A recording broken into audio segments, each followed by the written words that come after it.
Hello friends, आज आपण channel take नायक रे स्वागत करछु।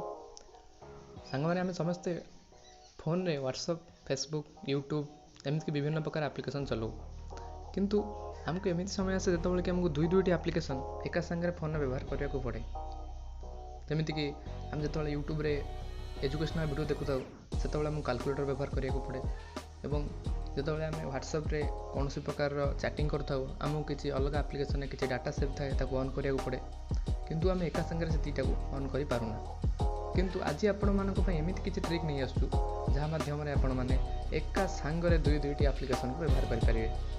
तो केमिति व्यवहार करेंगे तो आसतु स्टार्ट करवा। तो प्रथम आपको कौन करा पड़ो, प्रथम आपको निज फोन सेटिंग को जावाक पड़ो। सेटिंग को गलापर आपको ये सर्च बक्स में सर्च करा पड़ो स्प्लिट स्क्रीन। तो आप तले देखिपे ऑप्शन आसी जाए स्प्लिट स्क्रीन। तो आम यहाँ क्लिक कले तो आप पढ़ी पारे लिखाई fast option long press the home button. आप चाहिए होम बटन मझे जो बटन अच्छी गोल आप लॉन्ग प्रेस कर धरी पारे कि मेनू बटन